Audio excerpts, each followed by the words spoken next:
Barry O's barbecue challenge revealed. ABBA Pinball announced. Dutch Pinball launch DPX. Hi, my name is Jonathan Joosten. I'm the editor of Pinball magazine, and I'm joined by... Hi, I'm Martin Ebb, and I'm the editor of Pinball News, and we're here, as usual, to look back on the past month, which in this case is March 2024, in the wonderful world of pinball, and bring you all the highlights. And it has been a very busy month, really, hasn't it? Particularly because of the Texas Pinball Festival, which we will be covering multiple times during this PINcast. But anyway, we hope you enjoy this month's Pinball Industry News PINcast, as it's a great month for pinball companies. You know, there's a lot of news from the industry. A lot of news, yes. Well, if you remember Texas Pinball Festival last year, there was an avalanche of new pinball machine titles from various companies. This year, a little less, in the sense that we got the Barry O Barbecue Challenge game, which got revealed. There were quite a few games that were already out there on the market, which for a lot of people were the first chance to play them. We got updates from games that already have been revealed earlier on. So not as many new games as last year, but still a lot of news to cover. There is. Let's get straight on with it. So American Pinball, who announced Barry O's Barbecue Challenge, which is quite a mouthful. No pun intended with barbecue. Very good. Sorry. Yes, but, we'll get onto your cough a little bit later. Right. The game, I think it's been in development for the past 18 months. It's based on, from what I understood, Barry Oursler's final design, which he was... I have different stories here. My source tells me that he finished the base design of this game, which is more than just a napkin drawing. But other sources say no, it was just a napkin drawing, and the team at American Pinball completed the design. Either way, they completed the design. So, but I'm not sure what you heard. I saw the game. Would have been about 18 months ago. It would have been not the last expo, but the expo before that. At which point it was. I don't think anybody else worked on it much at that point, and it was certainly a playable game then. So that would have been about 18 months ago. And as I understood it, that was what Barry had got to, or that's what the team had built based on his design at that point. That was obviously shortly after he had passed away. Right. But it was the finished product is significantly different from that, as you might expect. But it didn't have any artwork back then, but it did have several of the features and the ramps and things which made it into the final game. So, yes, I think it was, as far as my take on it is, and I don't know anything more about it than that, is that it was at a certain stage of development which was shootable, but still required quite a lot of work to bring it to the production ready stage.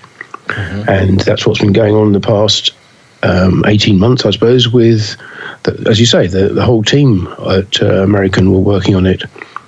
In particular, Brian and Steve Bowden, I think, and with Dennis's input.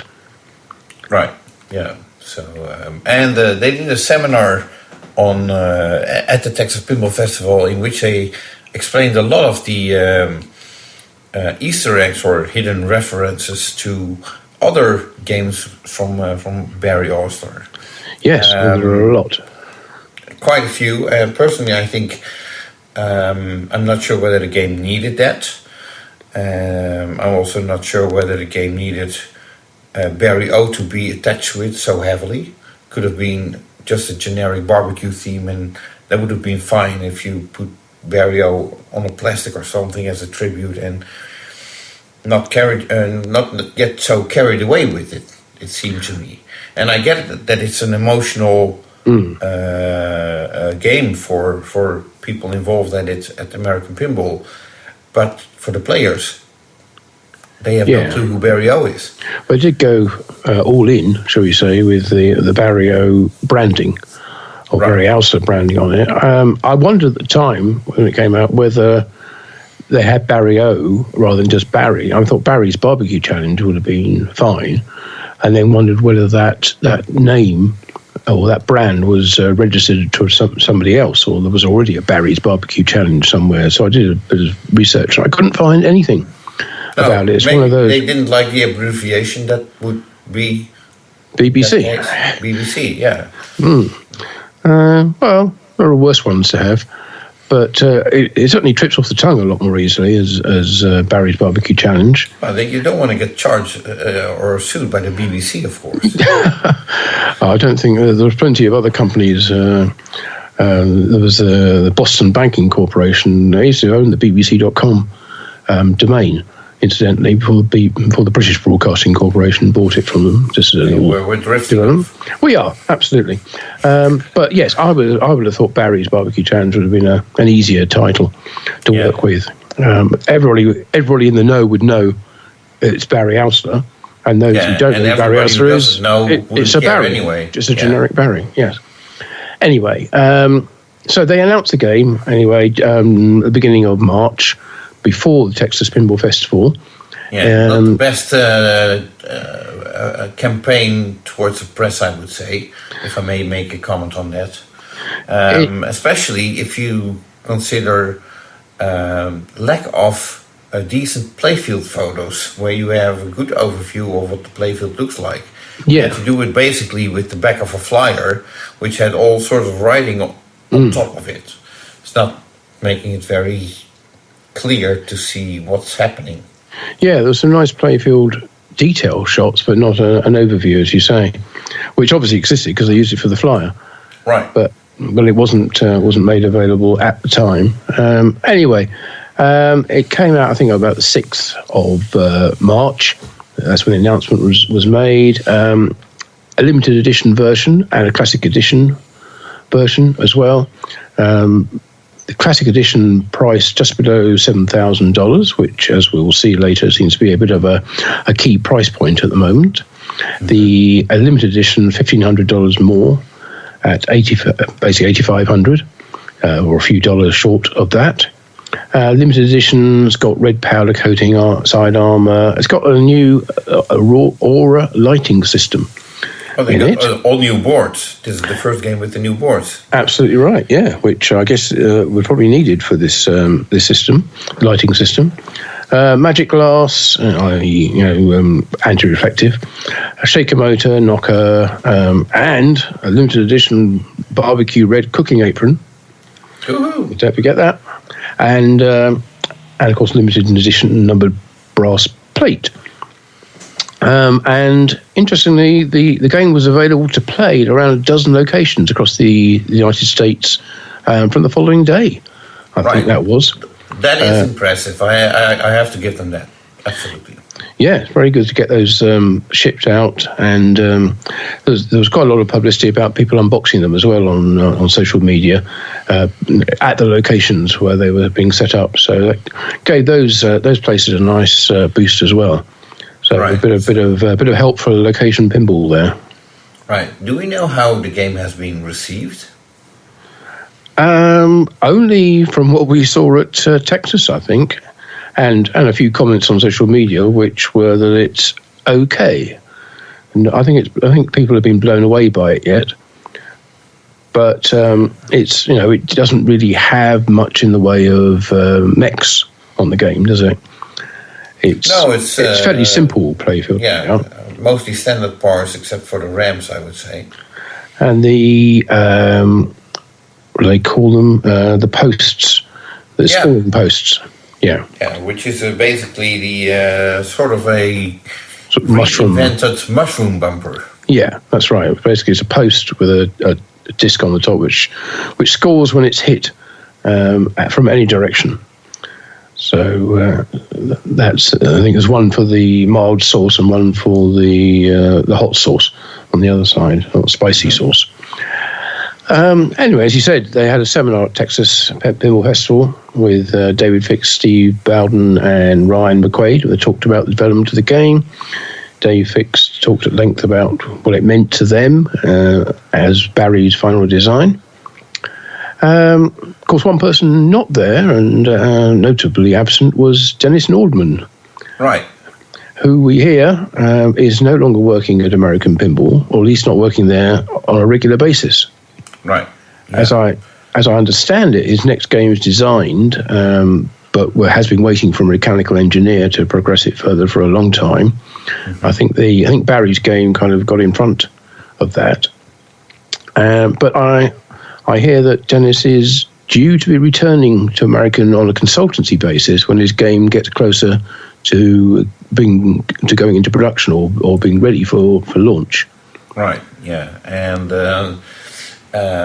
what I've been hearing, and we don't cover rumors, but I think this is worth mentioning. Originally, I believe that Dennis's game was scheduled to be the game after barbecue, which means probably around the Pinball Expo this year that it would come out. And what I have been hearing, but I can't say that I have it confirmed, is that a licensed title has been moved in between, meaning that Dennis's game would probably be out probably another year, let's say Texas 2025. Right. And that other game would need, which I suppose is Ryan McQuaid's game. Yes. That needs to be finished as soon as possible to get it ready for production around Expo. So that's what I hear, and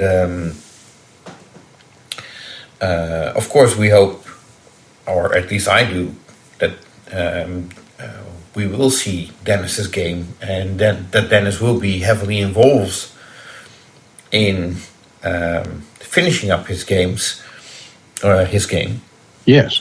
Because I think by now Dennis has a tradition of working on games that get finished by other people. Yeah, all the company closes down before we actually get. and that goes back to Elvira and the Party Monsters. Yes, well, that's right. Yeah, well, that was self-inflicted though in that case, wasn't it? Yeah, but yeah, and then for Scared Stiff, he was laid off as well from Williams, I think, before that game was finished. Yeah, and then we have Bonelli at Stern, and a couple of other games that Dennis was working on that got finished without him actually working on the game. So, yes, absolutely. We won't go through the list, but it is he has worked for everyone at some point, pretty much. But yes, it would be interesting to see. It would be great to see Ryan get his game out, but also, from what we know about Dennis's next game, I think we're both keen to see it go into production as well, because it has a lot of potential. It has. I think that could be the hit game that American Pinball needs. Yes, well, you say that without knowing what Ryan's game is going to be. So Ryan's game could be that as well. But anyway, I think that's pretty much all the news from American Pinball. I don't think there's anything else we've missed out there. So let's move on to our second headline, which was almost hot off the press because it was news that was announced just today. And that's from Pinball Brothers in Sweden. Yeah, odd day to announce news on April 1st. Because people, you never know whether they're going to believe you. Yes, we've had this before. Companies have announced games or made major announcements on April 1st, and which turned out to be true, but people, as you say, think it's an April Fool. Right. Or at least suspect it might be. So, anyway carry on. To clarify, the past month, Pinball Brothers started teasing their upcoming title. They did so with the image of a helicopter, a specific type, which was immediately recognized as the same helicopter used on the cover of the Arrival album by ABBA. Yeah. And with Pinball Brothers being a Swedish company, ABBA coming from Sweden, that link was made very clearly, although people also figured it could have been a hint towards Predator. And since this was confirmed on April 1st as being ABBA, it might still be Predator, but you never know.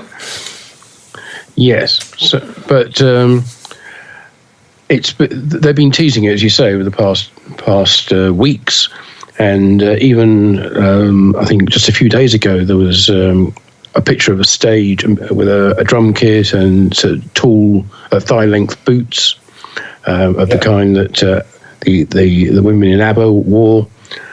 So I think that kind of pretty much sealed the deal, if there's any doubt about it. But today there was an announcement from them confirming this. The game is ABBA. Yep. And it will use video content used in the Voyager performance, which is a holographic performance in a London-based theatre. Have you been there yet? I haven't. As I understand it, the whole place was built specifically for the Voyage holographic stage show, and it's been running since 2022, I think, and so far has sold 1.5 million tickets, which is pretty impressive, and has generated a huge, I can't remember exactly how much money it was, like $500 million or something like that, from ticket sales so far. It's currently scheduled to run to at least November of this year, and is probably going to be extended until April 2026 as well. So it's been that popular. I think they got something like 99% occupancy in the theatre every night. So it's still pulling in people, and from what I've heard from people who have been, it's a very impressive show and definitely worth going to see. But I haven't been yet. Right, okay. So anyway, video footage from that show will be in the game. These are holograms, digital images of the members of ABBA. Personally, I found them a bit still unrealistic, as in you couldn't tell the difference from whether the hair is a part of the face or a mustache that looks like it's basically it's difficult to explain, but it doesn't look that realistic to me. So I hope that's not an issue with the game.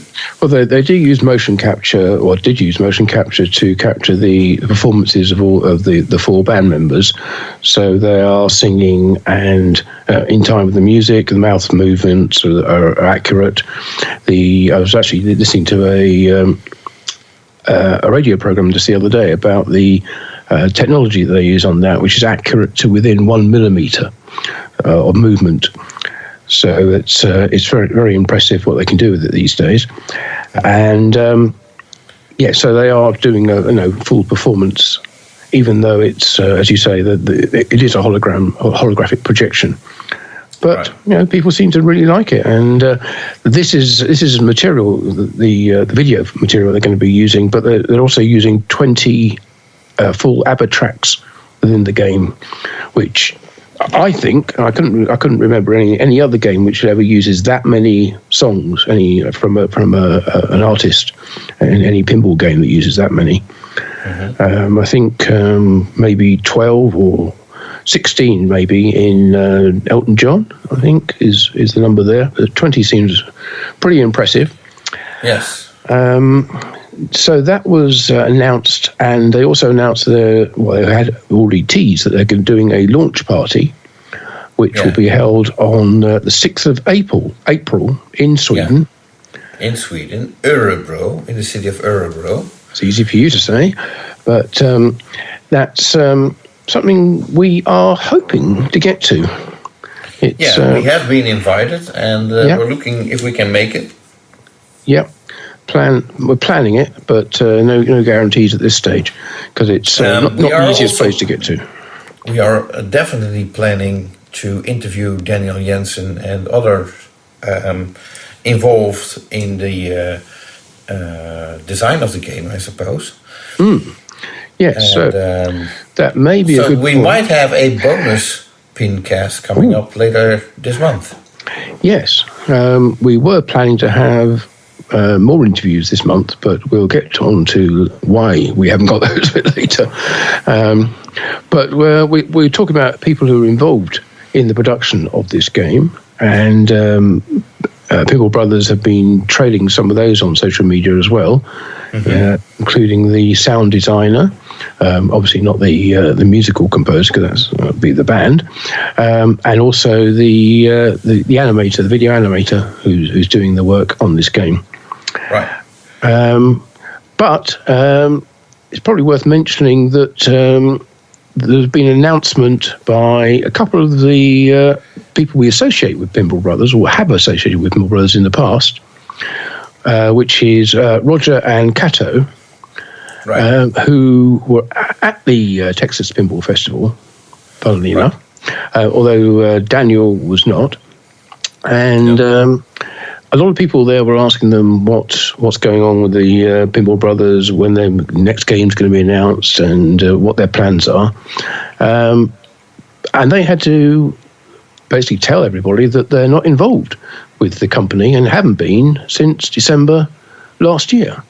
Well, actually, since January of 2022. But they left. Officially, they left the company in December of 2023. And since Pinball Brothers made no announcement of their involvement no longer being accurate, they decided to put out a message themselves, indicating that they are no longer affiliated with Pinball Brothers.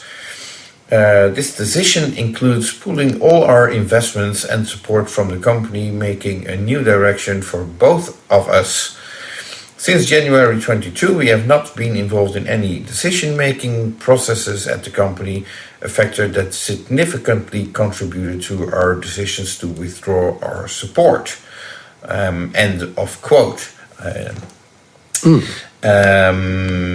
did talk to Kato at the bar at the Texas Pinball Festival.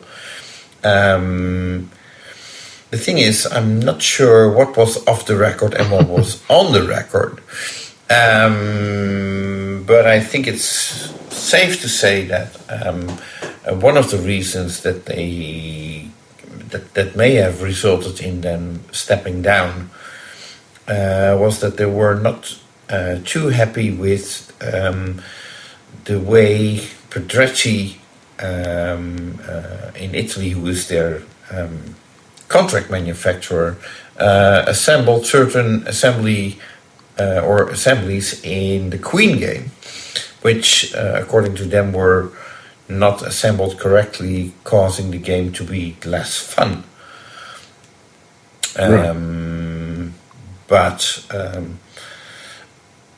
that might have been the case on the production model that they got. That doesn't mean that every production model was not assembled correctly. So that may have been caught since then anyway, and corrected.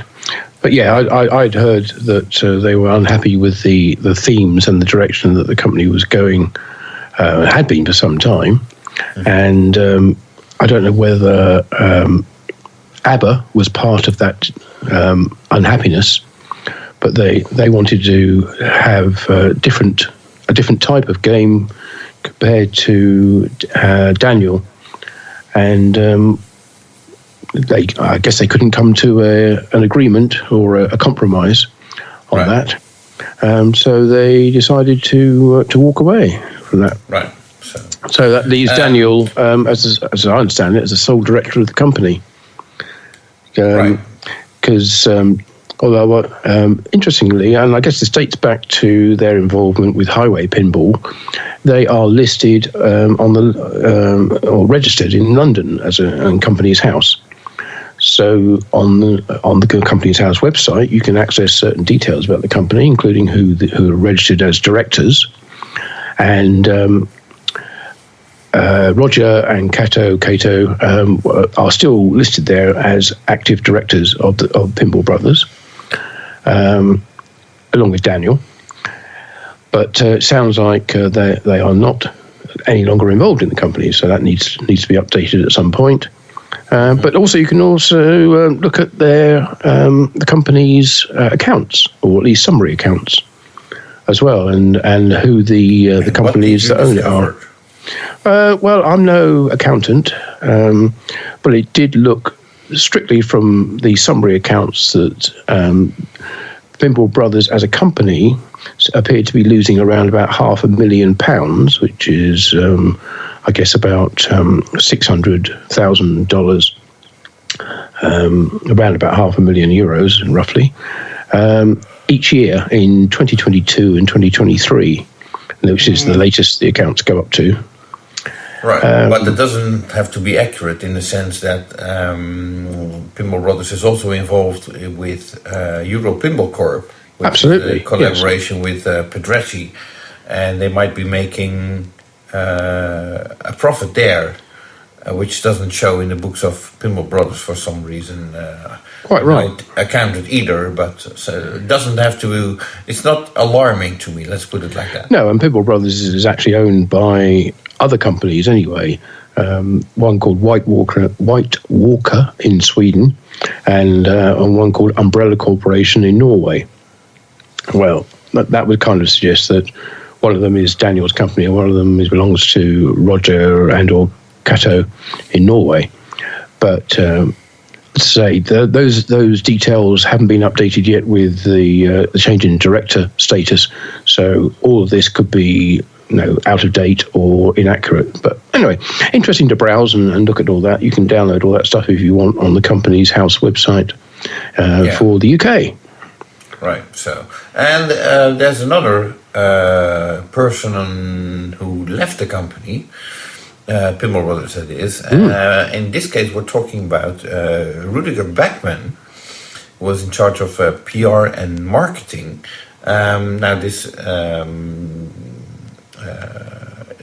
has nothing to do, as far as I know, with Rudy not being happy with his job or anything. No. But I think what I understood is Rudy is also a very talented photographer, and he got an opportunity in the field of in that area of his expertise, and he decided to take the opportunity, and had to leave his job for in PR and marketing at Pinball Brothers for that. So nothing shocking, and but I wish Rudy all the best in his photography endeavors. So best of luck.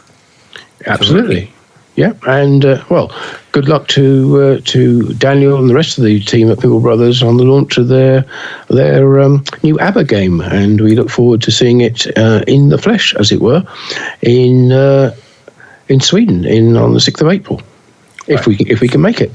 If we can make it, yes. Yeah, else we still will have interviews with Daniel and hopefully others involved as well. And just in case you're wondering why 6th of April is an important date, it just happens to be exactly 50 years to the day from when ABBA won the Eurovision Song Contest that was being held in Brighton in the United Kingdom with the song Waterloo. So a big ceremony or big commemoration of 50 years of ABBA being on the world stage, I guess. Right. And a good day to launch again.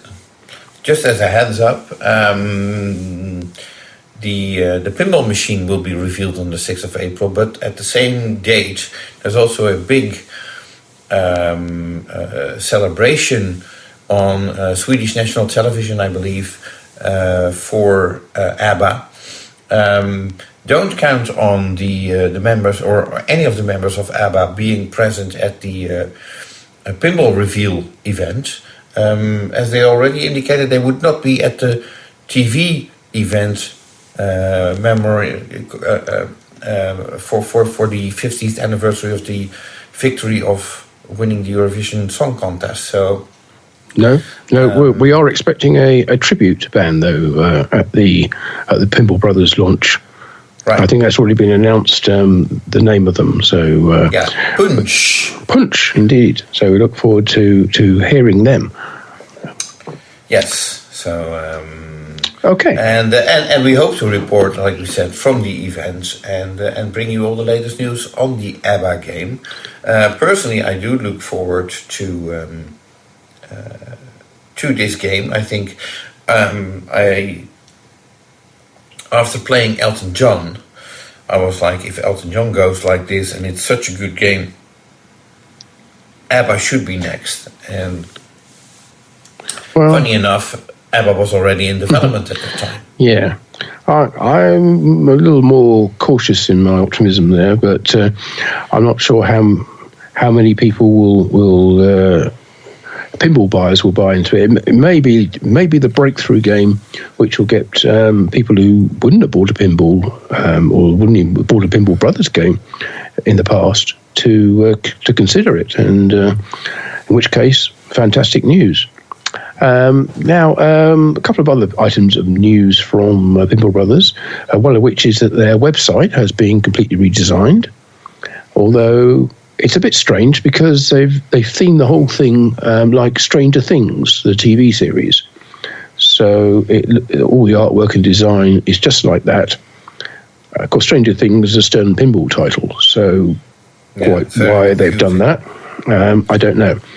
But it looks nice, but a bit of a cross there in themes. And we mentioned we were at the Texas Pinball Festival, and so were Pinball Brothers, and so was Roger and Kato, even though they're not part of Pinball Brothers anymore. But on the Pinball Brothers stand, they had two of the Alien Ripley Edition games and one of the Queen games as well on the stand, which I understand was organised by Pinball Brothers USA. Yes. I was going to say America, but Pinball Brothers USA company that they set up recently to supply games and parts to the US market. So, but well done to them. Yes. Okay. Moving on to a company a lot closer to me and to you as well, I suppose. Although still in Europe, Dutch Pinball had two interesting news items to report on. The first one being that they finally shipped the last early achiever game to its distributor in the US, I think it is. And for those who have no idea what I'm talking about, when Dutch Pinball announced the Big Lebowski back in 2014, I think there were about 189 people who signed up and deposited money to buy the game at the price that was set at the time. And these people were called the Early Achievers, a reference to the Big Lebowski movie, of course. Mm-hmm. After that, Dutch Pinball got in very heavy weather, so to speak.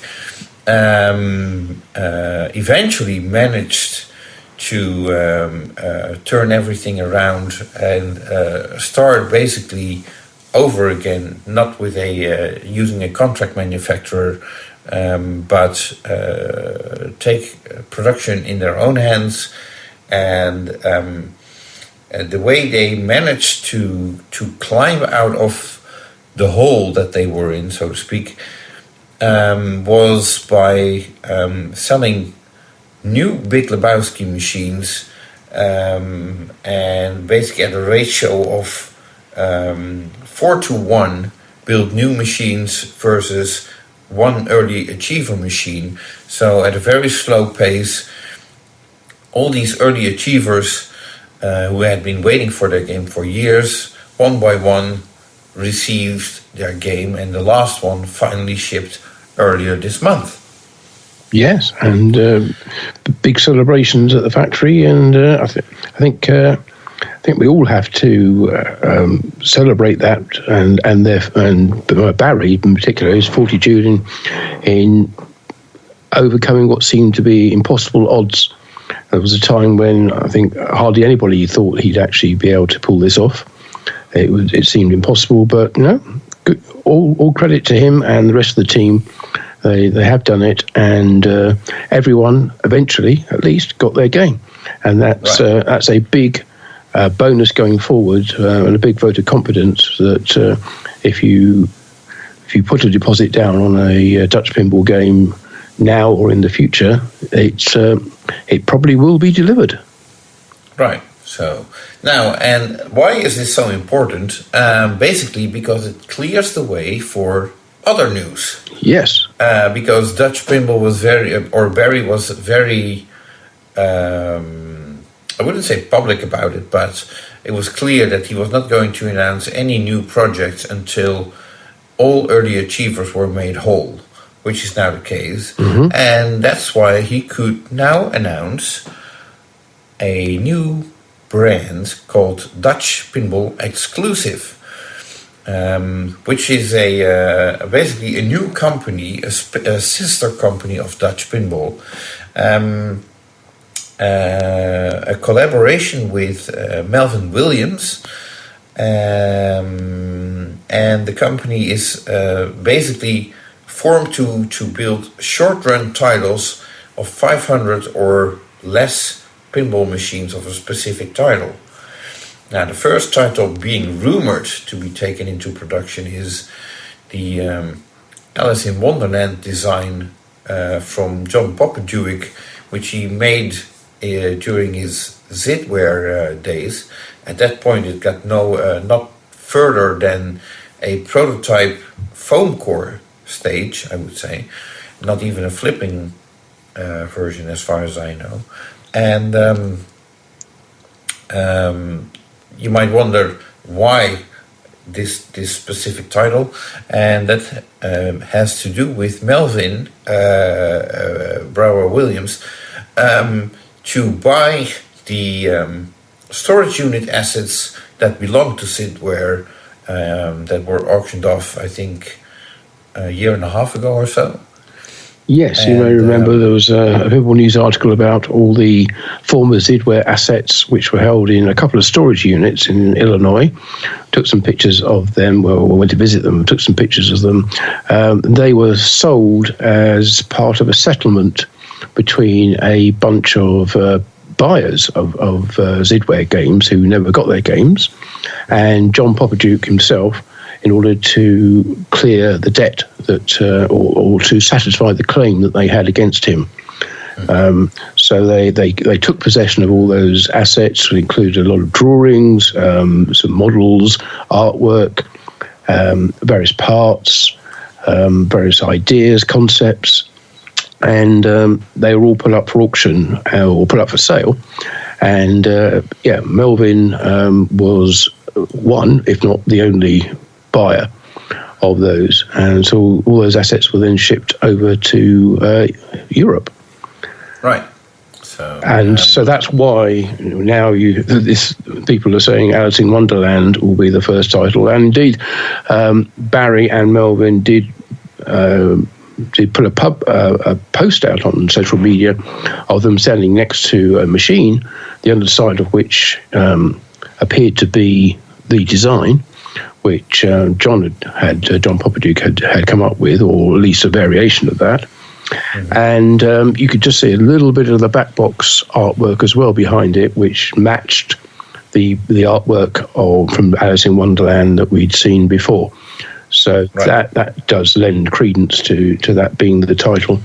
Although Alice in Wonderland is, of course, based on the Lewis Carroll book Alice's Adventures in Wonderland, which was published, I think, in 1865. So it's long out of copyright. So it's a copyright-free license, well, not license, theme that they could use. The Disney movie, of course, is not copyright-free, but it's not based on that. It's based on the original book, and seems to also be based on the drawings, the blackline artwork that Jeremy Packer, aka Zombie Yeti, did for John. So it looks like that's still being used, which is perfectly understandable. It's great artwork, incredibly detailed and evocative. And but as far as I've seen anyway, there was only playfield and backglass art for that crease. Right. So, and it was in black and white. Black line only. Yes, absolutely. Yeah, just outline. So, given the fact that Jeremy's working for Stern Pinball now, it probably involved the another artist being brought in to colour it in and maybe complete the cabinet artwork as well. Right. So still a lot of work to do on that, and of course, just because, as we've seen in the past, just because John came up with a playfield design doesn't necessarily mean that it works, or is it even feasible. We've seen that in the past with Magic Girl, for instance, where there's a big design, but lots of things don't actually work and don't lead to other places on the playfield. So plenty of work still to do to bring that into production. But, but I was going to say, just because we are talking about this right now, doesn't mean that the game is going into production this month or next month. As far as I can estimate, I would not be surprised if it takes at least until July before the game gets officially announced. And that basically has to do with Dutch Pinball still having to set up the second factory. Yes, you may remember that we actually mentioned in probably a couple of times in the past that the Dutch Pinball had taken or were going to rent out a factory across the street from their existing one in Herkenbosch, and were moving some of their office and design staff out of the factory into the new building. But that's still ongoing, as we understand it.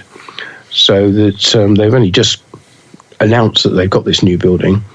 So I think it will be as you say, it'll be a while before they're in any position to start building. Although they're only building short runs of 500 or fewer machines, that still requires a lot of setup, and they're not just going to set it up for this one game. It needs to be an ongoing operation, and they can build more and more short run titles.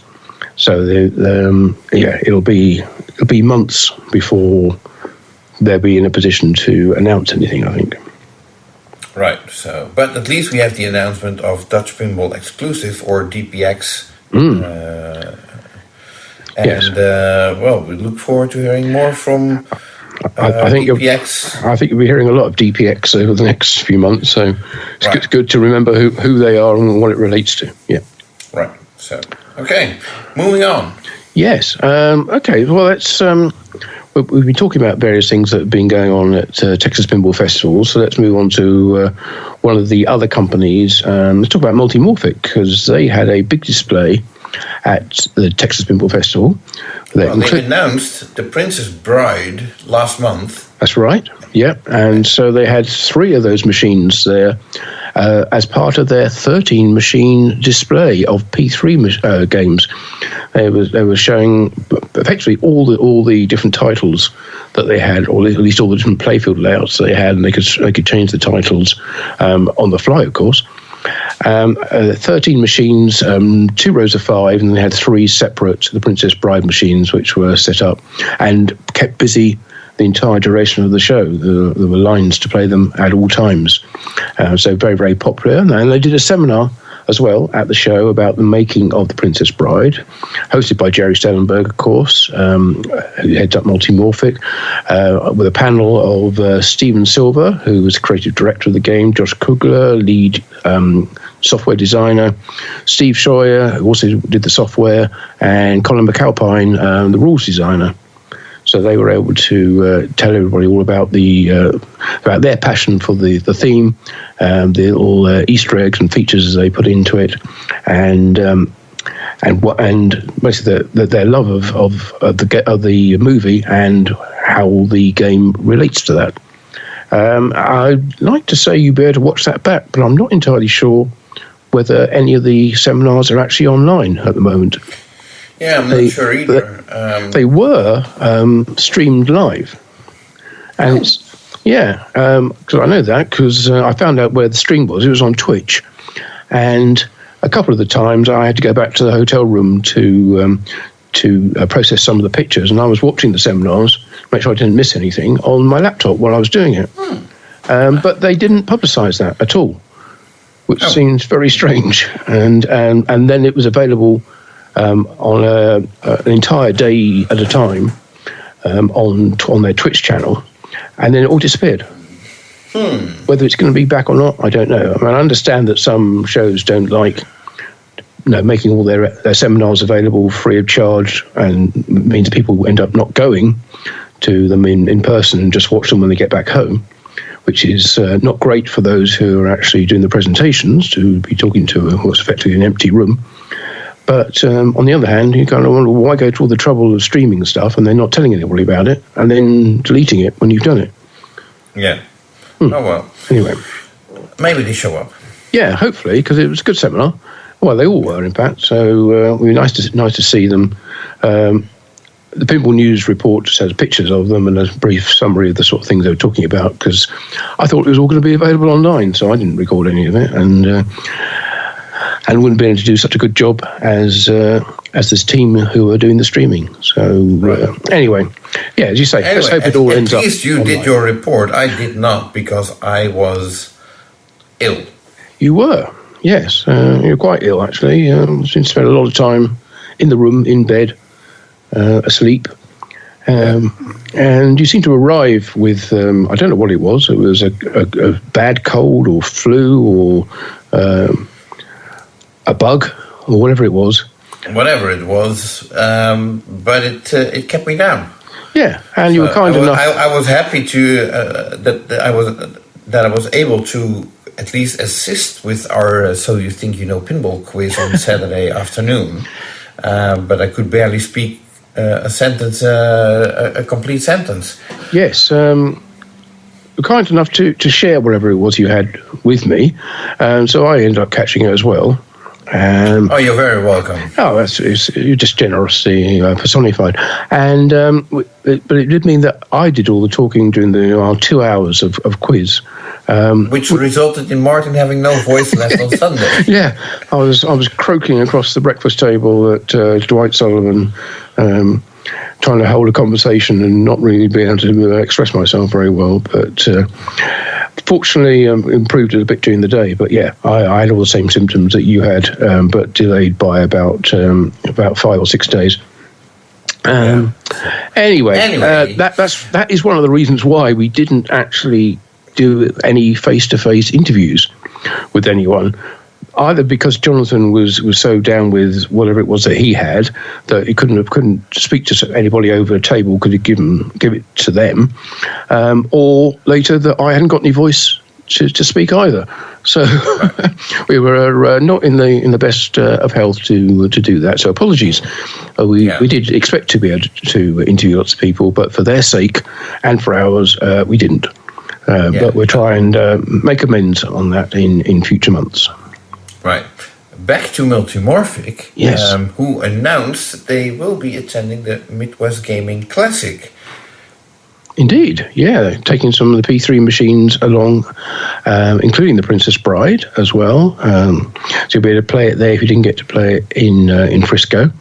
And as with the show at Frisco, the Texas Pinball Festival, that is, they have offers on if you want to buy the machines that they're using on their stand after the show is over. So you'll be able to pricing. Yeah, show pricing, but also you'll be able to jump the line a bit. I think in the case of Texas, they weren't selling any of the Princess Bride playfield modules, but I think at the Midwest Gaming Classic they're saying that they will, but they are pre-production versions. They're not actually in production yet. They're not going into production until the summer. And so if you do buy those, they will be swapped out later with a full production version. But, if you want to get a game there and then, that's a good opportunity to pick one up straight after the show is over.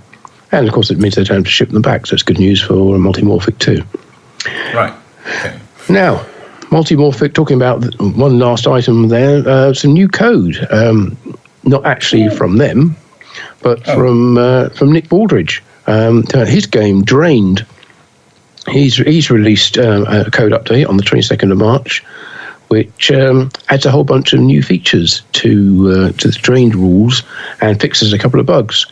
And adds some new light shows as well to improve the performance of the game. So that's version 2.5.0.0. So if you have that Drained game and the Drained playfield module for your P3 machine, check to see whether it's been updated to version 2.5. Right. Okay.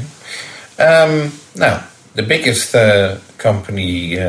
Usually we start with Stern Pinball, but so far we haven't mentioned them yet. But they were present or represented, I would say, by Marco Specialties and Fun Amusement at the Texas Pinball Festival, with a big stand focusing on mostly Jaws, but they also had Venom and Foo Fighters games and James Bond, if I'm not mistaken. Yeah, that's right. Yeah. Mm-hmm. Yeah. As well as quite a heavy delegation, I would say, from the Stern office, including George Gomez and Tanyo Kleis was there, Ryan Eddy, Dwight Sullivan, John Borg was there. Although not speaking, not as part of the delegation, he was not speaking. He was there on a personal capacity, I believe. Right. Michael Grant was there. Yeah. So plenty of Stern Pinball staff, I would say, represented at the Texas Pinball Festival. Yeah. George Gomez did, of course, a seminar on what's happening at Stern Pinball over the past year. I assume that's largely focusing on Insider Connected. And the move to the new factory as well. Right. Yeah, okay. Tanyo Kleis did a seminar on Foo Fighters. Jack Danger was unfortunately not at the event because of the passing of his mother. Our sincere condolences. Absolutely, Jack. Yeah. Yeah, that news came through, which has put a downer on things. But Tanyo did a very good job of representing Foo Fighters. Right. So, and Brian Eddy and Dwight Sullivan did a seminar on the making of Venom. Yeah, another very interesting one, and with this sort of development and behind-the-scenes pictures of how the game came together and the ideas that they came up with, some of which made it into the game, some of which didn't. So, Again, really hope that seminar makes it online somewhere. Right. So now we mentioned Tanyo Kleis' seminar on Foo Fighters. There is some Foo Fighters news. We get to the 1.0 code update later on, but the official Foo Fighters accessories have become available, which include expression lighting, which is an upgrade for the premium model only, which costs you $500. There's a custom amp tube shooter knob for $225. Lit by two RGB LEDs in the shooter rod housing. There are art blades for the Pro only, which will cost you $100.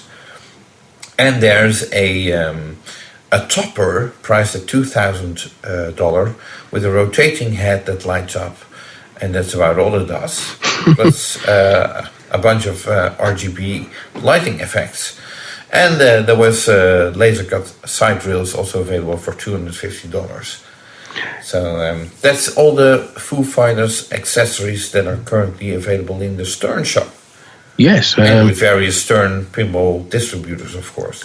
Yes, I checked it earlier. Everything seemed to still be in stock, so there wasn't a shortage of them at the moment. But the expression lighting particularly, that's something which tends to disappear very quickly once it's available, and then is unavailable for long periods of time for most games, resulting in a lot of people saying, when are you going to get it back in stock?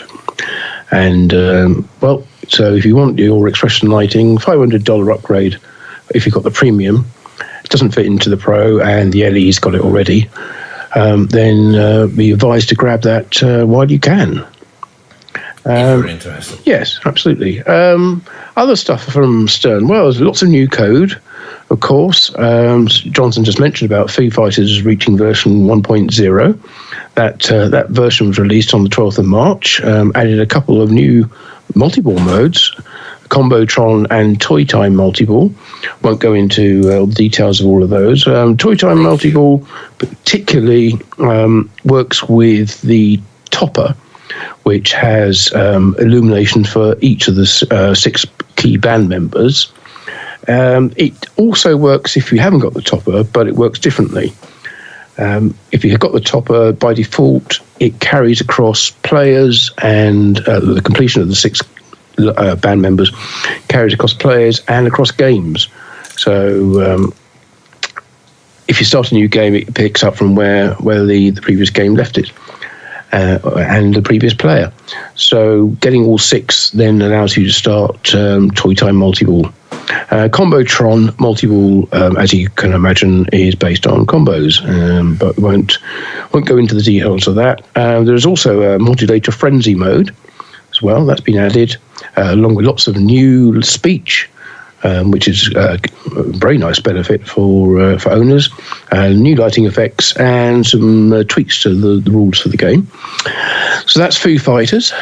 Jaws had a couple of updates this month, one of which was a rather urgent fix, which was version 0.86, which has since disappeared off the Stern website. You may remember Stern started this thing this month, a March Madness rankings, which kind of pitched every state in the US against each other. So the players, whenever you played or logged into an Insider Connect game and played it in a particular state, those scores counted towards that US state's ranking.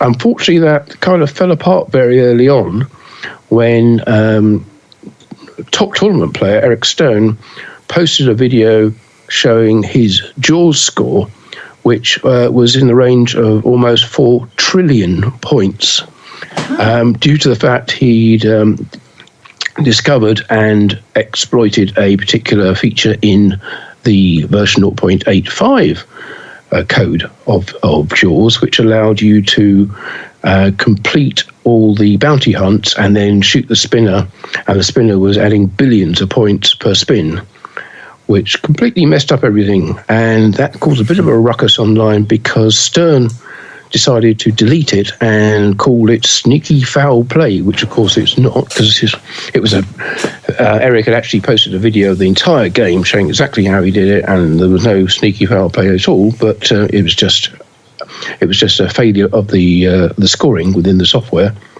Anyway, lots of people got angry, as it was a legitimate score, but Stern deleted it anyway, and issued a quick fix, which was 0.86 on the 7th of March. They later, on the 20th of March, added 0.87, which of course included that fix and a whole bunch of other things, including the Super Cast and Catch Mini Wizard mode, which again I won't go into the details for, but it's a multi-stage feature, and also includes lots of rule and lighting effect changes. Finally, Venom, which has also reached version 1.0. That's added a new hero ranking, which tracks how many times you defeated Null, and you can see your progress in the progress area of the Venom game on Insider Connected, if you're into all that stuff.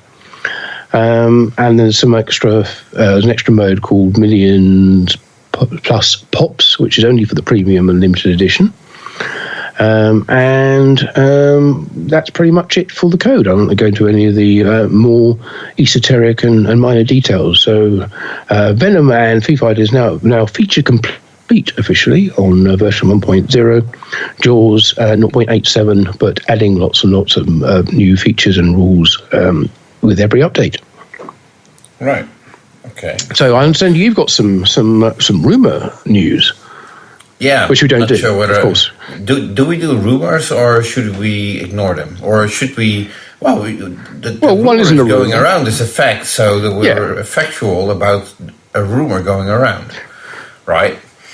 So, one's from the horse's mouth. I understand it, so not necessarily a rumor. Right. Can't confirm that it's from the horse's mouth, but according to Canada, Open Gate Capital, who you might remember, we discussed that company a couple of months ago when they bought Player One Amusement Group in Canada, a large distributor for coin-op amusement games over there. According to Canada, they are looking to buy Stern Pinball and apparently made an offer. I'm not saying it's an offer they can't refuse. I have no further details on whether that is true or not. And the question remains, will Stern accept the offer and sell the company, and what will happen?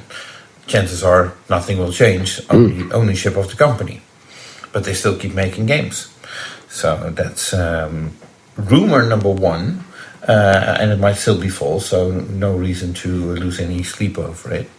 And rumor number two is, we just mentioned John Borg, who was present at the Texas Pinball Festival, and apparently John mentioned to several people that when asked, like, when is your next game coming, that he has designed 2 games since his last one, which I think is Turtles. Yeah, Ninja Turtles. Yeah.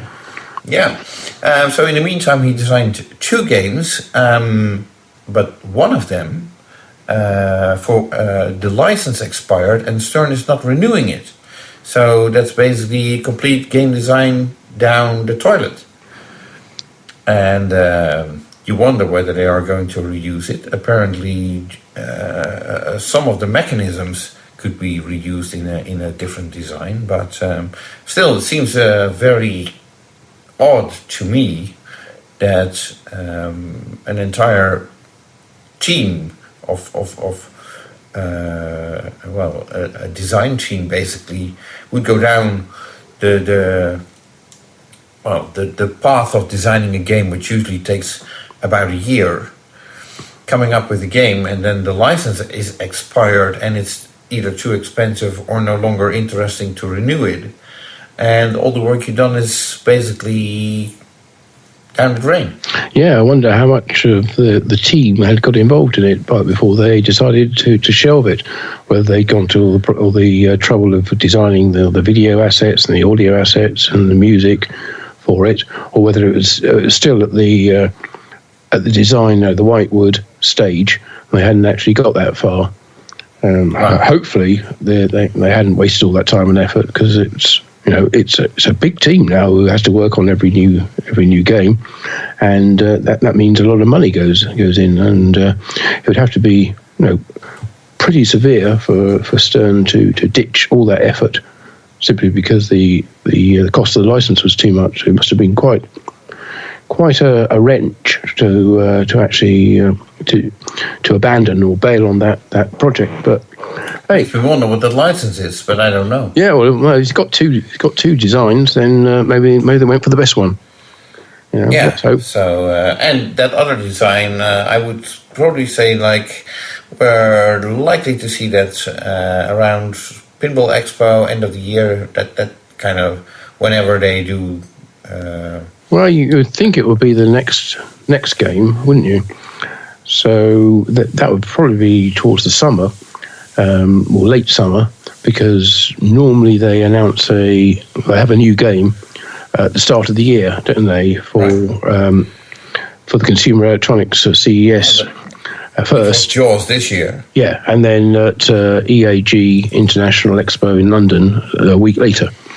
That's normally where that game premieres. And obviously, Pinball Expo is in October, so we'd expect it to be, John's going to be out a month or so before that. So, but anyway, interesting talking about that, and we're talking about American as well earlier. Just a little diversion there. It looks like Pinball Expo are going to be having 3 factory tours this year. Was 4? Was it 4? I'm trying to remember who the 4th one was. I'm certainly going to have 3. Going to be doing American, Jersey Jack, and Stern. And Chicago Gaming. Chicago Gaming, right, okay. Which, I stand corrected, or I sit corrected in this case. So yes, it's going to be a really busy Pinball Expo, but we'll come to that more closer to the time. But you will expect to be seeing, hopefully, John's game and also Ryan's game at American on the line during those factory tours. Right. And speaking of Pinball Expo, there was just an announcement that they are doing a focus on new innovations in pinball, whatever that may mean. But if you're a vendor and you have a new product, an innovative product to showcase, there will be special opportunities for that, I suppose. Something like that. There's a page on it on the Pinball Expo website. So. Well done. I hadn't spotted that. Yeah, very good. Okay, so moving on, I think that's all the Stern Pinball news we have for this month. So let's move to Spooky Pinball, who were also, of course, at the Texas Pinball Festival and had a big display of games. They had their Texas Chainsaw Massacre and Looney Tunes games, their current titles, their manufacturing, as well as another one they're still making, Scooby-Doo. They had that, several of those there as well. Very, very popular, all those titles. That whole area was crowded nearly all the time that I looked at it in. I could hardly get on any of the game. I did get a brief go on a Texas Chainsaw Massacre game early on in the show before it got too crowded, before it was actually open to the public. But even before that, it was busy. They did a question and answer seminar, which was hosted by Kerry Hardy. The team from Texas Chainsaw Massacre and Looney Tunes were there. So to answer questions both from Kerry and from the audience. Again, hopefully that will be available online. You can catch it. It was interesting. That was one of the ones I was watching the second half of from the hotel room while processing the video walk around of the show. Right. But also interestingly, and probably the most interesting feature, although all the games of course were interesting, it was the first chance for a lot of people to actually get to play Texas Chainsaw Massacre and Looney Tunes. But they also had the Motorhead homebrew game from Dave Peck in New Zealand. It was on their stand because it had a lot of help from the Spooky team, and it uses the Spooky Pinball board set to actually run the operating system. Brad Albright is the artist who did the art package for the game, and he had a stand right next door as well, where he was showing the playfield and cabinet art or backglass art that he done for it, and it was so popular that there were so well received that many people were now calling for Spooky to make this Motorhead game as their next title. No indication yet that that's going to go ahead, but it certainly would seem to be a very popular title if they did choose to make it. And it has some very nice sculpts and mechs on the game. And I'm trying to remember whether I actually played it. I don't think I did. I think it was always busy. Did you? What did you think of it? Yeah. Very well implemented. I think the code still needs a little bit of work, but the voice calls were rather funny, I would say. I would hope so. If you're wondering what the game looks like, think the black, white, red centaur game that comes a bit close. Obviously, the artwork is way different, but black and white and red were the main colors, I would say, in the art palette. And I think it's a single level game, no ramps, if I recall correctly. But it was really fun to shoot. Yes, absolutely. So and looked amazing, and it had a really nice fist mechanism on the game as well, which I thought was very well sculpted and was funny when you saw it actually operate. So amazing. That game came all the way over from New Zealand. So I think Dave did an amazing job with that, and it'd almost be a tragedy if it doesn't end up being taken into production by someone. Right. So, well, let's just hope that another company doesn't scoop the Motorhead license, because we've seen that happen before. Yes, that's true. Yes, exactly. Yeah. So I always want to keep quiet about it, but the word is out now. So right. Let's see. Yeah. Right. Okay. So Jersey Jack Pinball. Yes, and another big stand at Texas Pinball Festival. Yeah, absolutely. Yeah. Yeah, they had lots of Elton John games there, of course, and Godfather, and a sprinkling of Toy Story 4 games as well.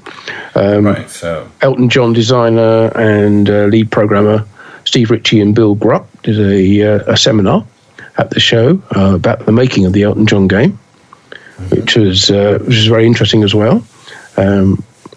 But probably the biggest news. The biggest news actually had to do with the Elton John game, but was not so much Jersey Jack Pinball news as it was 2 collector edition games, I believe signed by Elton John himself, were auctioned off at the Elton John the Academy Awards viewing party and fundraiser, exactly. Wasn't it? Yes, in Hollywood, of course, Las Vegas or Los Angeles. Sorry, and I believe what happened was one game was put up for auction, and there was a bid for $200,000, and there were 2 parties interested, and neither didn't want to go higher than $200,000. But this is just for one game, right? Yes. So, and both wanted it. It was a bit of a standoff, and in the end, Jersey Jack said, "We'll throw in a second game, and you can both buy him for $200,000." Bringing in $400,000 American dollars for 2 collector edition games. Fantastic! That was part of a fundraising auction which managed to raise over $10.8 million for the Elton John AIDS Foundation on that particular night. You remember last month we talked about a collector edition Elton John game going under the hammer at Christie's. Right, and 55,000. Exactly, 55. We thought that was a huge amount of money. Well, this is what happens when you get a lot of very wealthy people turning up at Elton John's Academy Awards party and fundraiser, and they push that bar higher right up to $200,000 per game. Yeah, which will be the new price point of Jersey Jack pinball machine. No, it won't. I kid. April Fools, people. Well, I can't afford them where they are now, so it doesn't really matter how much they go up to, as far as I'm concerned. But as long as they bring in the money, right. As we don't do rumours, do you want to do some rumours? Well, I can only mention the fact that there's a rumor going around that the next Jersey Jack title is rumored to be The Matrix, designed by Mark Seiden, with Keith Johnson as a lead programmer, artwork by Christopher Frenchy, and sound designed by David Thiel. Well, that's a rumor. Or it's a rumor of a rumor, perhaps. No, it's a rumor. We're reporting the fact that this is the rumor that is going around. Right, there you are. It's a fact that it's a rumor. Right, yeah. Good. Okay. Well, when nothing official. We don't know anything about when it should become available, and it sounds to me like Elton John is really getting good reception at shows. People are really surprised by how much fun it is. So I think Elton John might actually have a longer production lifetime than expected. Yeah, we said it before. It's potentially a bit of a sleeper game that people tended to write it off a bit when it first came out because of the theme. But once they played it, they completely turned around on the game. And I think they'll be making that for a while. At least I hope they will. But maybe Mark is not so keen on them continuing to make Elton John and keeping his game off the production line. But anyway, we will see what happens with that. No point second guessing, and we move on to. There's still one comment I would like to make. Oh, go on then. Yeah, well, is it a rumor? No. Oh, good. No, this is a fact. We're still waiting, or we should schedule an interview with Steve Ritchie and possibly also Bill Grubb, lead programmer of the game. We were supposed to record it at the Texas Pinball Festival, the Texas Pinball Festival did take place, but we just explained why we didn't do any interviews. We're still waiting for that to happen. We have talked to Steve in the past, and that was mostly off the record, so we could not use that. Although a lot of the off the record stuff that we could not use was also used in the seminar at the Texas Pinball Festival. So I suppose at some point either we do a new interview or we see what we can publish from our previous interview. But that seems to me like something that we might see if we can do the upcoming month. Yeah, well, it's long overdue. So and as you say, we were due to do it last month or this month, I should say, during the Texas Pinball Festival, but circumstances got in the way and dictated we shouldn't do it, and I don't think it would have been a good idea for us to interview Steve anyway at that point, because he's just recovering from an operation, so probably doesn't want to risk catching any infections of the type which you were generously donating. Super spreader for once. Well, I don't think you're alone in that. Reading some of the comments online after the show, seemed a lot of people came back from that show with some kind of bug or other. So I think it was just a bad time all round for something infections. In the air, I say. Yes, we'll blame the air conditioning. There we go. Yeah. Right. Okay. So we will move on now to Barrels of Fun, which is a very successful new company who, with their Labyrinth game, have been barnstorming it really. They had 3 of their Labyrinth games at the Texas Pinball Festival, and all the time the big lines. Yeah, absolutely. I was about to say we were occupied all the time, and although it wasn't that long a wait if you wanted to get on the game, but it's good to see it so popular. They had a seminar at the show, of course, with Bowen Kerrans, Phil Grimaldi, Brian Savage, Jessica Donato, David Van Ness, and Trent Armstrong. So the panel was there from the company. Excuse me, I'm not going to have a little cough because that's what I have. Anyway, Bowen also did a how to play Labyrinth demonstration in a separate seminar, a late night seminar. I think it was probably one of the last ones of the show. I think it was actually the last one of the show, apart from the Go Gorillas band, Go Gorillas, who played in the hall a bit later. I couldn't stay for it all because I needed to go out and get something to eat at that point. But I did leave, and I think Bowen was having a bit of a tough time getting that far into the game. But I'm sure that the audience got to see quite a lot more of the game than I did, and some of the deeper parts, and learned some good strategy hints on how to play Labyrinth. Probably the other exciting news is that Barrels of Fun are now selling pinball armour. You may remember Pinball Armour was a thing a while ago. It covers... I did an article on it in Pinball Magazine. There you go. In issue either 2 or 3. Right. So that long ago. Yes, it was seemed to be very popular, but then disappeared. And I don't quite know why. Actually, went out of business, I believe. Oh, okay. Well, now it's back. Maybe it's back Ta-da! through Barrels of Fun.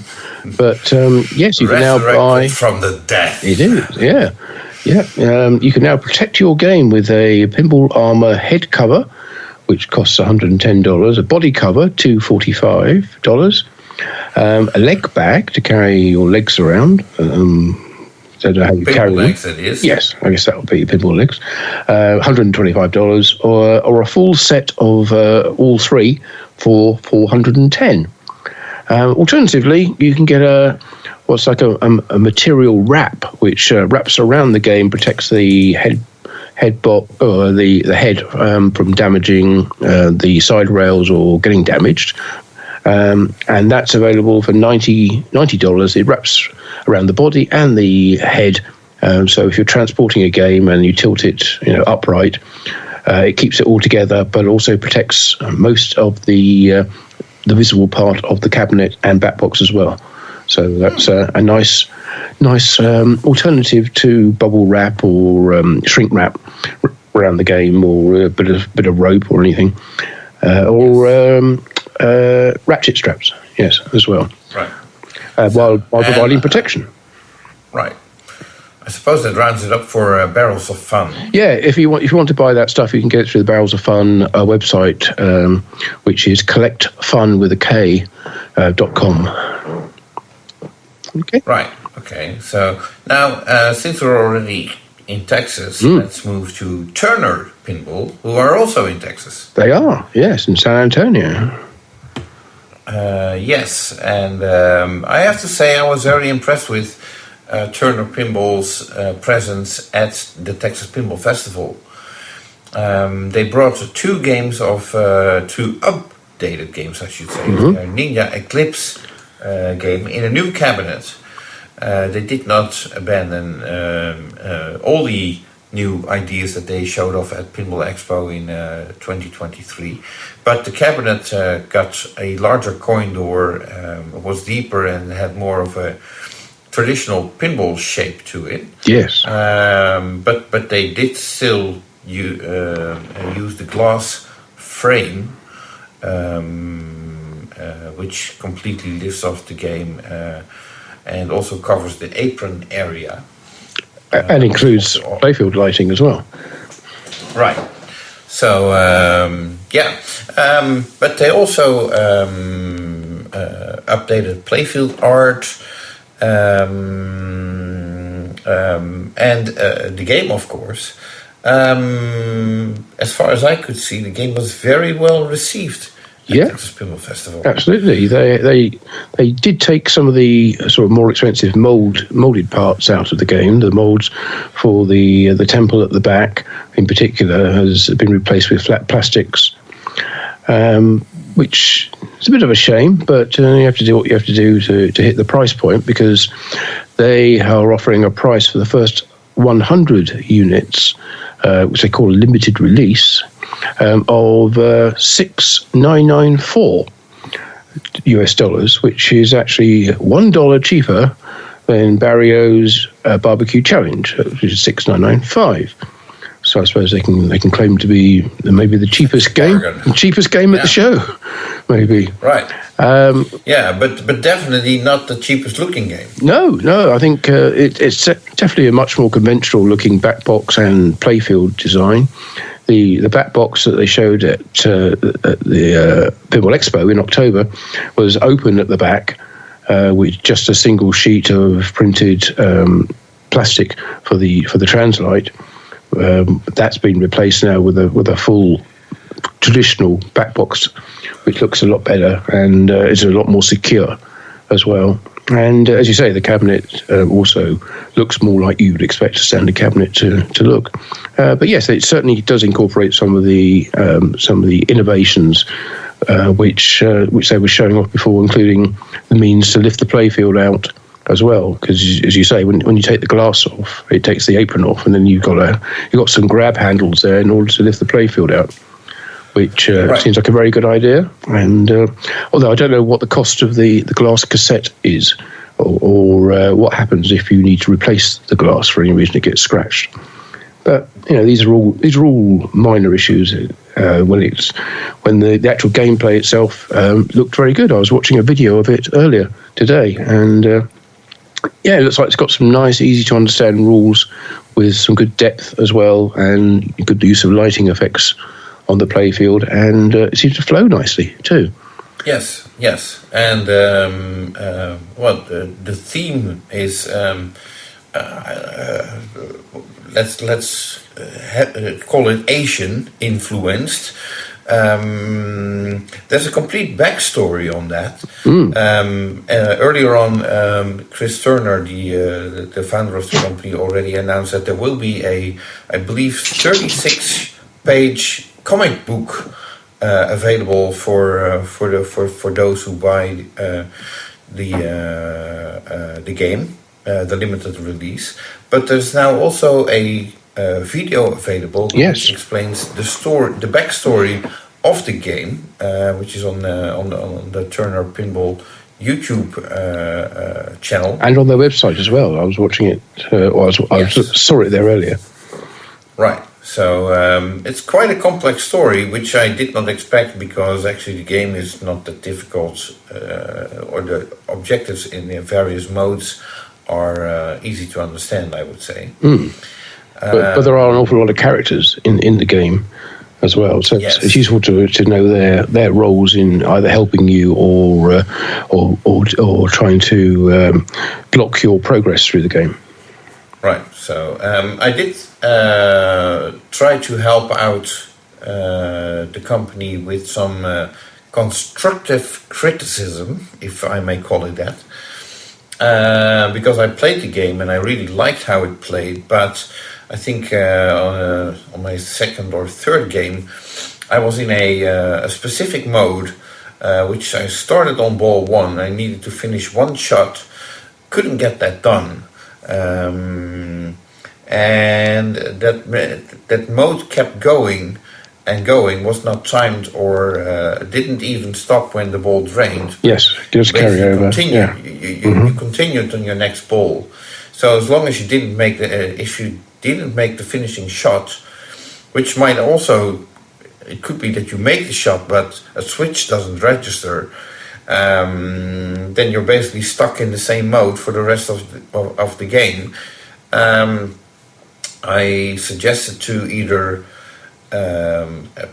make such mode timed, so it times out, and or if you drain, then it's end of that mode, whether you made it or not, or whether you completed the task at hand.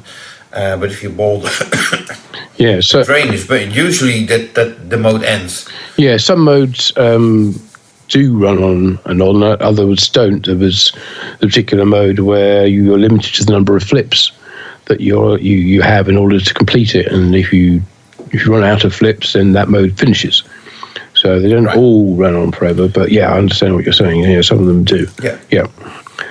But other than that, seriously, compliments, and I've seen great reviews of what people thought of the game, and some people even indicated that Turner Pinball was the company that made the biggest impact compared to their impact on Pinball Expo with the progress that they made on this game. So well, it's good that they've listened to the feedback that they received from that Pinball Expo reveal and made a significant number of changes to the game, and hopefully all for the better.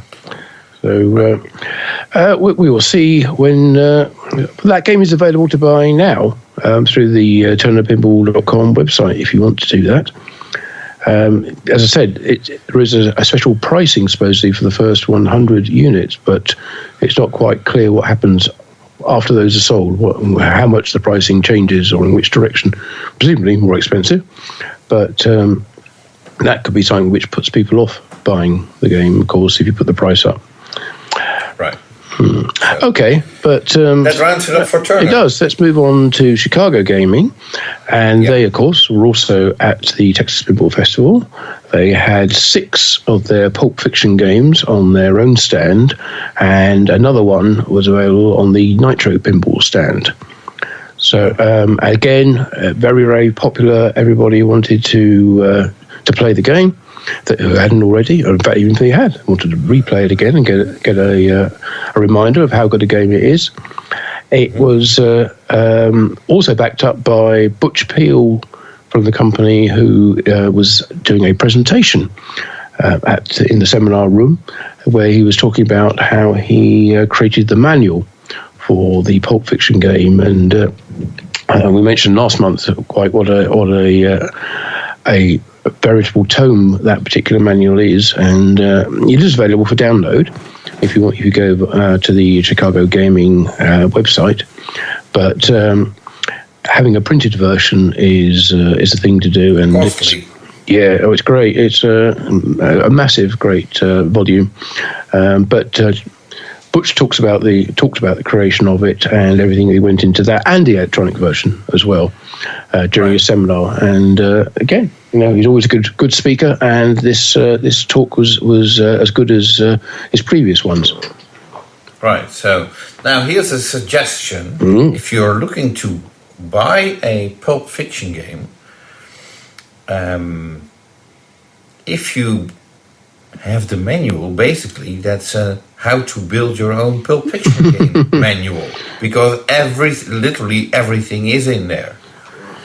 So all the schematics, all the boards, everything.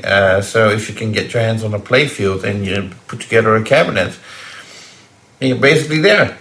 You need the boards, of course. Yes. Yeah.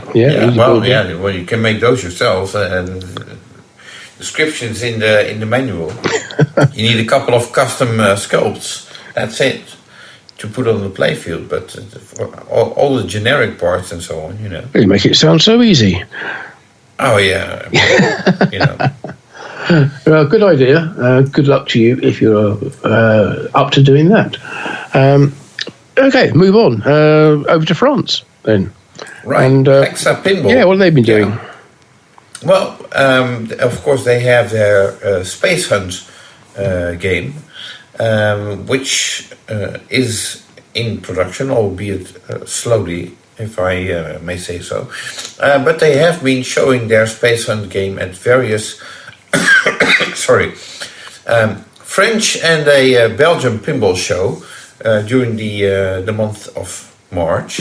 Also collecting feedback from players, which indicates me that they're still working on code, trying to improve it and implement suggestions from people that played the game. From what I can see so far is they are bringing only one game to a show. It might help them if they are able to bring more than one, because it basically makes a bigger impact. But that's just my opinion, I would say, or 2 cents, whatever you want to call it. So that's all the news from that I could find from Hexa Pinball. Okay. Well, while we're on companies beginning with H, let's go to Taiwan and Homepin and what they've been up to, because there's a few little new snippets from them, I'd say. Yes.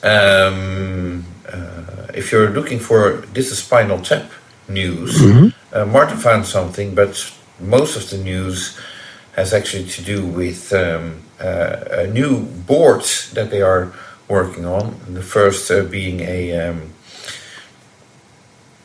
new voltage regulator solenoid driver board, which is currently being tested. That's going to be part of their new board set. Right, this is what they're going to be using on their own games, I take it. Sorry. Yeah? No,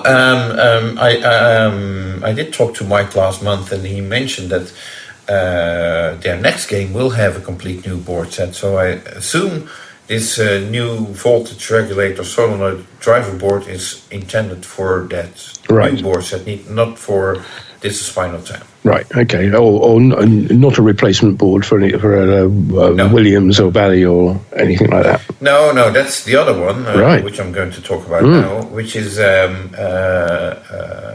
designed by a fellow Dutchman, Peter, also known as Incognito. He designed a bridge board, which is to prevent fires in early solid-state Williams and Data East pinball machines. And apparently Peter licensed that board design to Homepin, or came to an agreement with them so that they would manufacture the board set and distribute it. So that will become available through Homepin distributors. Right. Well, it certainly sounds like something you'd want to have if it prevents fires in early Williams solid state and Data East games. Yes, sounds like a must-have to me. Yes, you mentioned about Spinal. This is Spinal Tap. Not really much to say this month, as there hasn't been much to say very much at all in recent months. There is a short video on their Facebook page showing a flipper mechanism being screwed onto a This is Spinal Tap playfield, which is not very exciting. It doesn't say much about what they're doing, but I did notice that it said on the playfield it is a None More Black edition. And I thought, hang on, is this a different name for the same game or a new version of the same game? Because it wasn't called None More Black when it was first released. So I had a little look around, and on the spinaltappinball.com website, it now has None More Black edition as the only edition, to be fair. So it looks like it's been rebranded with that name, and it's actually mentions that as part of the logo for the game. And it says it now includes the third flipper, which we had been mentioning for some time was going to be added. Has updated firmware and hardware, new graphics on the playfield, and includes the dynamic topper. I think we've seen the topper before. That was just like a devil head type thing with the horns that talked. But that's included. But it is interesting to see there's confirmation now that it does include the third flipper. There were no pictures of that. I think it's still being worked on. But so None More Black is the edition that Homepin will be selling from now on. Yeah. Okay. And that rounds it up for Homepin. I think it does, yes. Yeah. I am curious to see how far the progress is on their upcoming game, because I believe the plan was to show it at a Taiwanese trade show, which was probably is this month in April. So I'm really curious whether we get to see what game that actually is. The upcoming game, not Spinal Tap. Yes. The one after, yes. Which we did talk about last month. Yes. As potentially having open source software on it. Yes. Yeah. Okay. In that, sticking in that area, Haggis Pinball Australia. I couldn't find any news. I don't think you. No, I had a good look around. I couldn't see any comments. I did see on Pinside there was a post from Wayne, who runs one of the big pinball companies down there, claiming that Mr.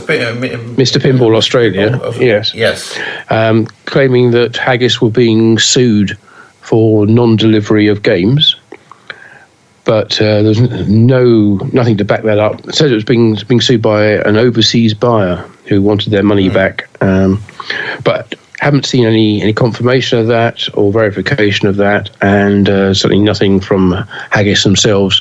Been no announcements beyond what we reported last month about having to restructure and slow down production further. Right.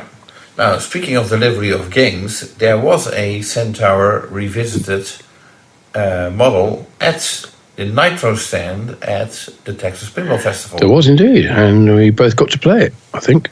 Yeah. So what I noticed was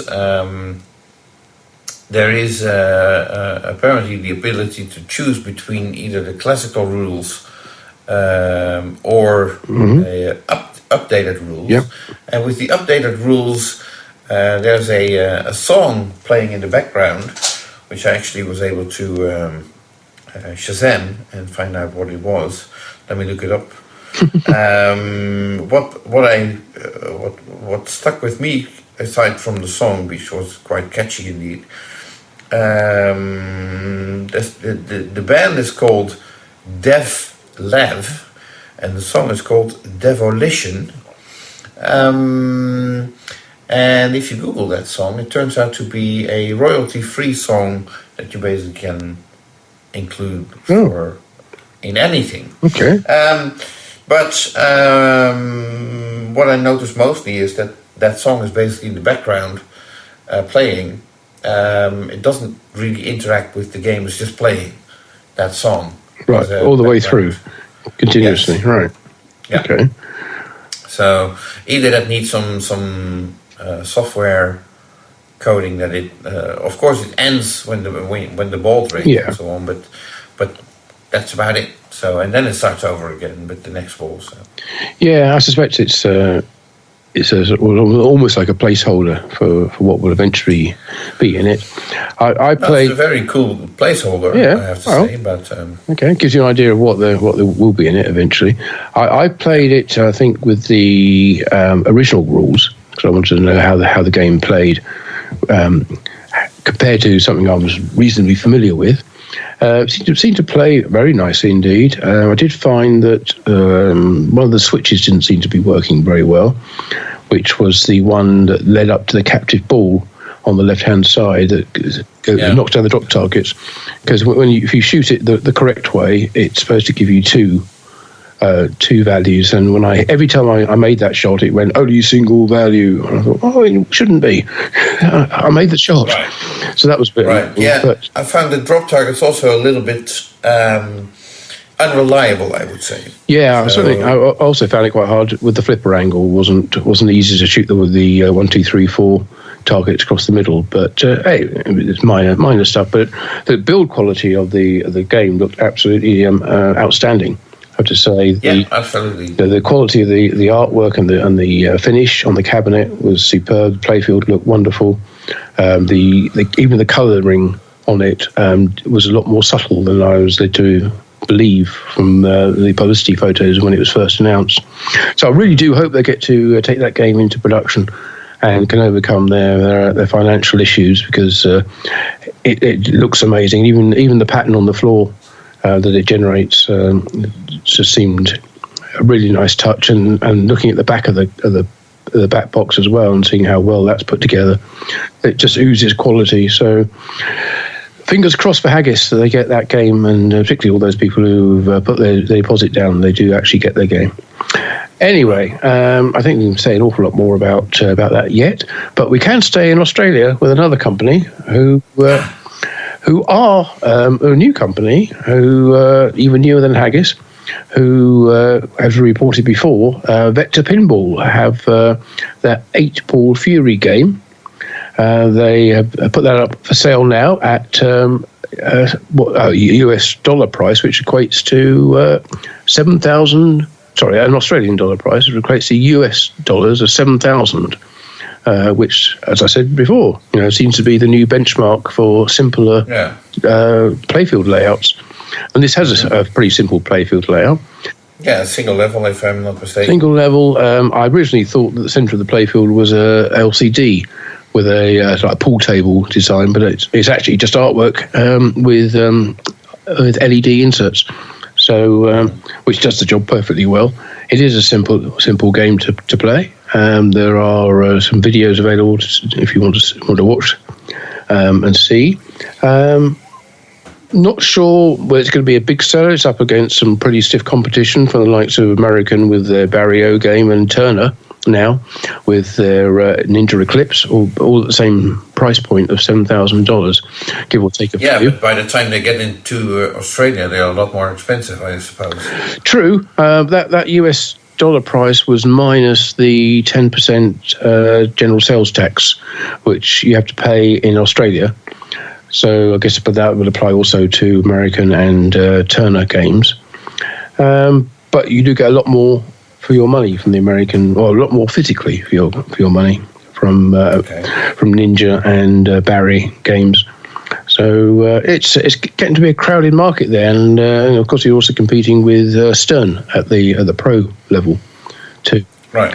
So still, 7,000 seems to be the base these days. Anybody who can come in significantly below that is probably likely to carve themselves quite a good niche in the low end pinball market.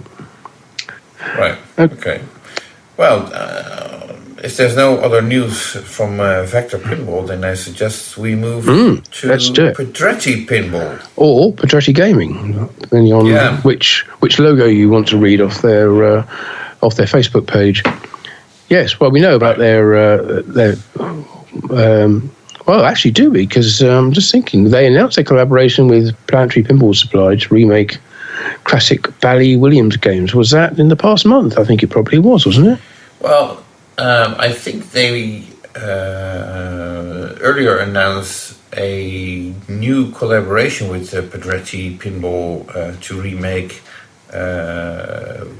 specific Williams spare parts and so on. Yes, indeed. Yeah. And this might have been an upgrade to that they are now also going to make games. Yeah, well, they were making the 2.0 kits, of course, which we knew about for Funhouse, Rudy's Nightmare, and Whirlwind Total Chaos. But now they're going to be remaking entire games. And there's some question as to exactly which games they're going to be working on, because obviously they are, in competition now with Chicago Gaming. They're also remaking classic Bally Williams games. So the suggestion is that there's a rumor going around. Mm-hmm. Oh, do tell. That their first game will be Funhouse. Right, exactly. Yes.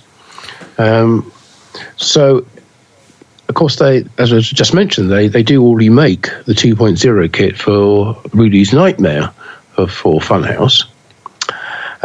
So that already exists. So they could make that as an entire game, of course. Now part of their complete game plans, they have announced a couple of partnerships. One of which is with Classic Playfield Reproductions, based in Nova Scotia, in Canada, indeed, who are going to be making their playfields for their reproductions. And the second collaboration is they're partnered up with Brian Allen of Flyland Design, who is renowned for his remaking or reimagining of classic Bally Williams artwork, with particular back glasses. And he is going to be doing artwork for Pedretti Pinball reproductions. So that kind of suggests they're not going to be doing direct remakes, like exact Chicago reproductions of games like Chicago Gaming does. No, like Attack from Mars, Medieval Madness, Monster Bash, Cactus Canyon, where all the artwork is exactly the same. If Brian's going to be doing new versions of the artwork. Now, I did wonder whether that meant if they were doing like Funhouse, Rudy's Nightmare, for their 2.0 kit, they came with a back glass and some decals, cabinet art blades. But of course, it doesn't include an entire cabinet or the back box side art. So if they're going, that would need to be recreated as well, or need to be printed. So are they going to do a complete Rudy's Nightmare game rather than just being a straight Funhouse, or maybe be able to switch between the two of them? There's lots of options there, and would that then mean they do a Whirlwind afterwards? But so as you say, the rumour is that it could be Funhouse. Some of that art exists, some of it doesn't, would need to be created. So maybe that's what Brian's going to be working on next. But as of now, we don't know exactly what their next title is going to be, or first title I should say, it's going to be as a complete game. And they haven't announced it. They've entered on a few teasers and shown some pictures of shooter rod housings with the Pedretti logo on them, where a Williams logo would have been in the past. So we'll wait to see until they're ready to announce something. Right. So, well, I suppose that rounds it up for Pedretti. I think so. In Italy. Yep. Now, there's a bunch of companies that we're briefly going to mention, but there was really no news from them. The first one being Pinball Adventures in Canada, although I did get a text from Andrew McBain, that is, I believe, who saw a post of me on my Facebook that I was ill during the Texas Pinball Festival, and he wished me well, and he said that their Elements game is greatly improving and will be revealed soon. So that will be the second or the third reveal of the game. Re-revealed, exactly right? Sure. Okay. Right. So there was no news from Cardona Pinball, although you did publish your review of the Black Rose Skull and Bone kit. Yep, a long-awaited in-depth review of that is on the Pinball News site now. If you want to know what it involves to fit it and what the outcome is and whether we think it's worth the effort. Right. So, hop over to Pinball News for that. And, of course, all of the Texas Pinball Festival news that we've been talking about before. Right. So then, okay. From Spain, no news from Bitronic, STR Pinball, or Quetzal Pinball. No updates there. And also no news from Circus Maximus. I don't think we'll be hearing much from them. No, sadly not. No. And then there's other news. Yeah. Also at Texas Pinball Festival, although Hexa Pinball weren't there, Romain, who's part of that team, was there as Roman Fontaine, yes. As part of the Pin Sound team. Was there with Timothy. Yes. And they were promoting, apart from the regular Pin Sound products, they had two new products to demonstrate. Which were just announced days ahead of the Texas Pinball Festival. That's right, yeah. And they had them right there for people to see and see how easy they were to install. One of which is especially innovative, I think, is full speaker LED lights. Now, you think... this is for Stern Spike 2 games with the rectangular speaker grills. Well, you think, with the hexagon holes. Yes, right. Yeah, you think, we've seen light kits for that before, but this is somewhat different. It covers the entire area of the speaker without impacting on the sound. So it's actually got LEDs right across the full width. It allows you to do full area animations and put text and stuff, and I think they were demonstrating it on the one I saw was on the Godzilla, where they had you could put scrolling writing on it, you could have flames, you could have all kinds of things that covered the entire speaker. Looked very impressive, tied into the game through the sound. So basically it listens to what the sound is and uses intelligence to work out what animation it should be showing at that particular time, which is quite clever, but it doesn't mean that they have to be customized for each model, because obviously the effects and the sounds that it's listening out for will vary across from game to game. I think there are about three different ones, or three or four different models supported at the moment, and there'll be more available. Very simple to fit, really just a few seconds to unplug couple of connectors, plug in the new board, replug everything. Everything's done within 30 to 40 seconds, and equally simple to take it all out again. So really designed very well. The second product is an improved audio amplifier board, which also plugs in very simply. Unplug where the speakers plug into the existing Spike 2 board, plug this board in its place, It has cutout in it for the LEDs for the back box, so it doesn't get in the way of that. And plug the speakers into the new board, and you get a much more powerful and higher quality audio amplifier than the one that's included by default on the Spike 2 boards. So they looked and sounded very good. So congratulations to Pin Sound on the launch of those two new products. I'm sure you can find more details about them on the Pin Sound website.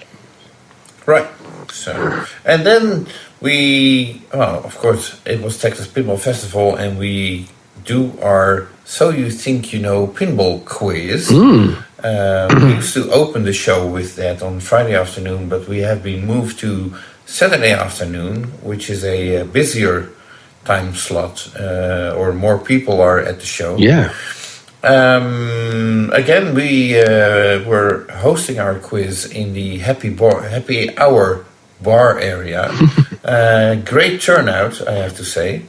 And I think it's only appropriate to thank our sponsors who generously donated all the prizes that we gave away during the quiz. I think it was an amazing selection, our best yet.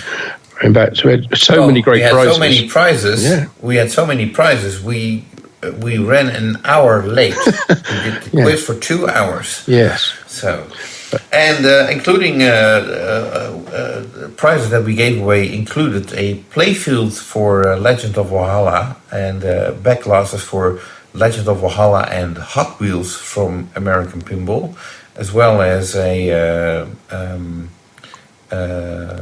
barbecue apron. Yes. Or whatever you call it. Yeah. For the Barrio game. Yeah. Yeah. We got and some posters as well. I forgot about the posters. Yes, signed posters from Gratty Tank Force. Right. Yeah. Okay. And we got a signed playfield and a mirrored backglass for Labyrinth from Barrels of Fun. Thank you. Beautiful stuff. Thank you very much to David for that.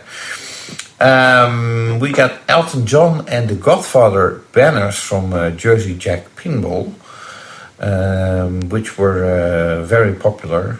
People were really looking to win those. Yeah, it was devastating when they didn't win them, but but hey, they always end up with a good prize. Spooky Pinball was very generous with translites from the Texas Chainsaw Massacre and Looney Tunes. We got T-shirts from Back Alley Creations, Nitro Pinball, Turner Pinball, and Cardona Pinball. And last but not least, we got holographic Stern Pinball stickers from Stern Pinball. Careful, don't choke.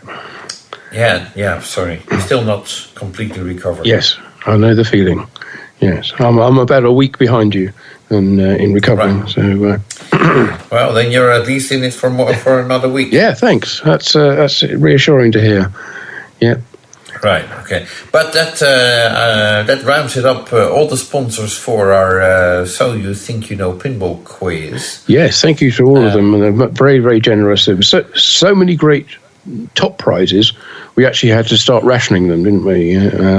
Come up with a new rule that if you win a playfield or a backglass, then that was basically the end of your participation, and we let other people win some of the other prizes. But it was a nice situation to be in, to have so many wonderful prizes. So thank you for the very generous sponsors of the quiz, and just shows just how good the pinball industry is at being generously supporting players and shows like Texas Show. Right. So, and that rounds it up for March of 2024. I think it does. Yeah. So we will be back at the start of May with our next. We will most likely be back next week. Well, we might be with an exclusive interview with Daniel Jensen about the Pinball Brothers ABBA pinball machine. Well, I was about to say we'll be back at the start of May with our next PINcast. Right. Looking back at all the events in the pinball world through the exciting month of April.